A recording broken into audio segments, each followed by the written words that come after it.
Hello everyone, welcome here. If you're new here, make sure you hit that subscribe button down below and ring the little bell so you can be notified of when I post a new video. Um, Also, keep in mind, at 200 subscribers here on YouTube, I will be hosting a small giveaway. As of the date of recording this, I'm almost there. I need about 13 more subscribers. So if you watch my videos and you're not already subscribed, make sure you subscribe down below. Today I have another book review for you. I have Paganism for Beginners by Althaea Sebastiani. And I do have to put a little disclaimer in here. I did receive this book for free from the publisher for the purposes of doing a review. So I guess we can just hop right into it. I finished this book yesterday, and let me just tell you, where was this book when I was 13 years old? Like, okay, so we're gonna get all into everything that I absolutely loved about this book, but I do have notes here and I have like this order that I want to do things in. So first, I want to talk about the design of the book. So I have the paperback version. It's also available on Kindle, but it is this lovely green color. It's a little brighter than what you can see on camera, but the green is contrasted by the blue on the symbols, and it's a theme that's carried out or carried throughout the whole book. You can see on the ends of the pages here, you get the blue and the green, and then on the sides of the pages, it also carries that design through as well. So that is something that I really appreciate. It's an eye-catching color, but it's not too loud, I guess you would say. It's not too bright and in your face. The contrast between the green and the blue for the symbols on the cover really isn't too much. And if I was walking in a bookstore or in a library and I saw this sitting on the shelf, it would make me want to pick it up and at least look at it because of the colors and the symbols on the outside. Now, on the inside, the formatting, see, it's carried out throughout the whole thing. I really like that. Like, that makes my my editing and my formatting heart happy. As far as like chapter formatting and stuff goes, it makes sense. You have the different chapters and they go in an order that makes a lot of sense if you were to research. So it goes from like understanding paganism to pagan paths, deities, different beliefs, and things like that. It makes a lot of sense as far as the order that the information is presented in. So first, I want to go over some of the cons that I had with this book. There's not a lot. Most of them, honestly, are just personal nitpicks of mine. So the first one is a lack of citations. Now, I don't mean that there's no resources, there's no index, there's no anything like that, because there is. There is a references page, there is a glossary, there is an index, there is a list of websites, books, all kinds of things like that. My nitpick, I guess, is that when something is said in a paragraph, if the information was gotten from a book or somewhere, there's no like in-text citation. Now, I don't know if that is just a formatting thing that the publishers do or what, but for me that's just a personal thing, because if I see information that is interesting to me and I want to look into it some more, there's no in-text citation for me to go, okay, this is where that information was found, and let me go, get the book from the library or look it up online. The references in the books and the websites that are listed in the back make sense, and they do seem to cover a lot of information. The books that are listed I haven't personally read, but I do appreciate that they are listed in the back of the book. Now, some examples of this in particular issue of mine are on page 18. The first one is where Althea is talking about Dianic Wicca, right here. And they write that Dianic Wicca is a tradition solely for quotations, women born women. Now, for me, because of the research that I like to do, that's in quotations. So I take that as being, that particular phrase was taken from a website or a book or something like that. I would like to have seen where that particular phrase came from. And if it's just Althea's own words, I probably wouldn't have put it in quotations, but that's just me. The next thing is about Druidry. Althea writes, although early resurgences of Druidry were Christian, modern Druidry is polytheistic. Now, that is something that's super interesting to me as an Irish pagan. And I do know that modern Druidism is like nothing like what it was in ancient Ireland, because of people that I follow and research that I've done. However, I wasn't aware that early resurgences of Druidry were Christian. That's something that would be interesting to me to go look at, but there's no in-text citation. There's no references that point to that particular piece of information for me to actually go look at where Althea got the information from. And then something else, which is, again, I think it's just a nitpick of mine. I'm not sure if other people feel this way, but I feel like in this section on page 34, it could have done with a heading, because it's talking about deities, and it's going into establishing a deity that you'd like to approach. There's this section here, and Althea starts to talk about how you can approach a deity. I feel like for ease of reading, or if somebody's just flipping through pages after they've already read it and they're trying to find information again, that section could have done with a heading, but that's nothing major. That's just a formatting concern of my own. And then the last issue that I have with this book in particular is just the fact that in the section on symbols, which if you're interested in is on page 113, Althea does describe several pages worth of symbols, but there's no pictures. There's no pictures of the symbols. I mean, I'm pretty sure the symbols are on the outside on the cover, but for someone who is new to paganism and who has absolutely no idea, looking at this book from the perspective of an absolute beginner, I feel like having little pictures of the symbols would have been helpful. It's obviously it's not necessary, but in that case, it is something that I would have preferred to see. All right, let's get into the things that I loved about this book, because I loved this book. I was thinking to myself too as I was reading it, like, where was this book 10 years ago when I was a teenager? How old was I 10 years ago?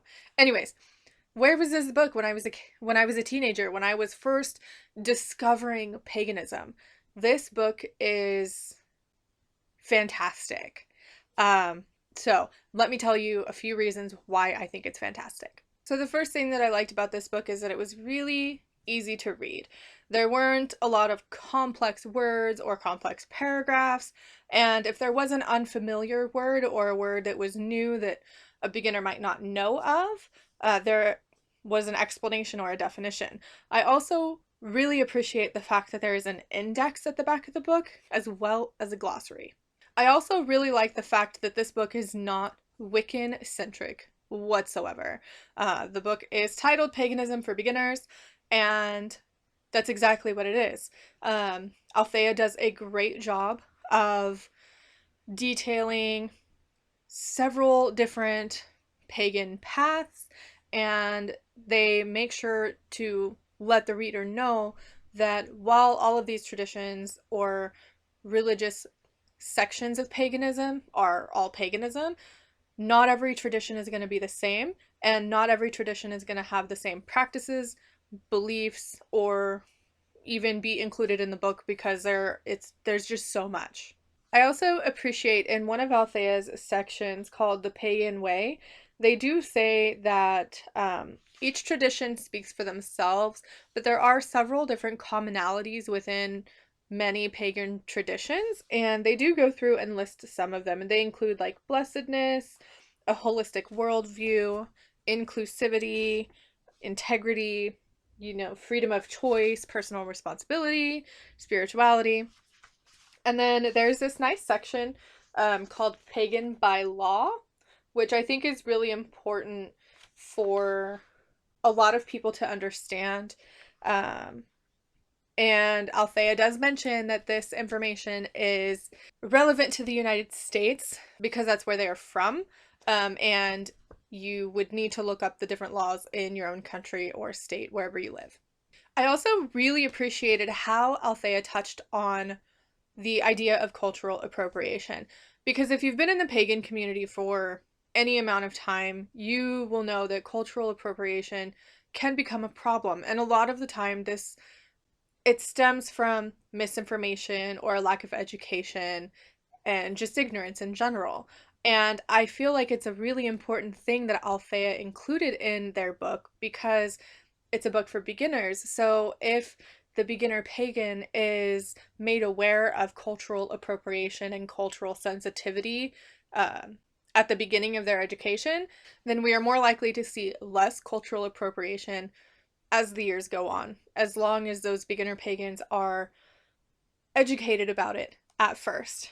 And it's good to know. And Althea does a really good job of explaining it because cultural appropriation versus appreciation, it can all get very confusing. But I want to read you this section because I think that it's important for everyone to hear. Althea writes that to ignore the living traditions is to ignore the wishes of that deity, which makes it likely that the deity will ignore your efforts to honor them. Okay? Doing so is also a form of cultural appropriation. It divorces aspects of a culture, which in this case, a deity, from the context of that culture while passing off your use of that aspect, in this case, worship of that deity, as equal to that of the original culture. And if you're interested in that, it's page 41 if you have the book or if you plan on getting the book. But again, I love the way Althea touched on cultural appropriation without making it this huge deal, because I feel like that is a lot of the problem too. As long as the person that's reading the book is educated or made aware that cultural appropriation is a thing, then I think we're doing our part as a community and as educators. And Althea did a great job just touching on that subject alone. And then, like Althea touched on in the section Pagan Ways, there's also another section on page 50 where they detail the fact that most pagan traditions have a vast belief system, but again, there are commonalities, and these include right of choice, personal responsibility, an open-minded approach to deity, sacredness, universal consciousness, and, connection with the universe. I mean, these are all common things that are found within most branches of paganism, and I just love that it was all touched on very simply. I really appreciated that fact as well.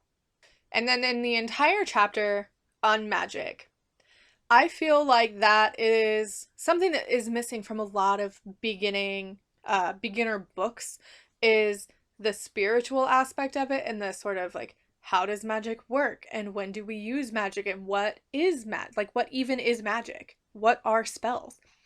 And I really appreciated this chapter. I mean, there are two little sections that I want to give you some information here in Althea's chapter on magic, and the first one is from the section called Performing Magic. It gives the reader a good idea, sort of like a good foundation for what magic is to really build upon within their own practice. Althea says that magic is the use of spiritual forces to create change, and these deliciously vague parameters mean that all sorts of activities can be and are magical. And that is something that I freaking love. Okay, like everyday life as a modern witch is my tagline, and magic is just a part of my life. It's a part of who I am and the daily things that I do. And it's refreshing to see that idea in a book as well. And then Althea does talk about spells because there has always been this correlation between spells and prayer. And I've always, I've said it before too, that a spell is just like a prayer for any other religion, but that's not quite the case. And Althea was able to put it in words and really make it make sense.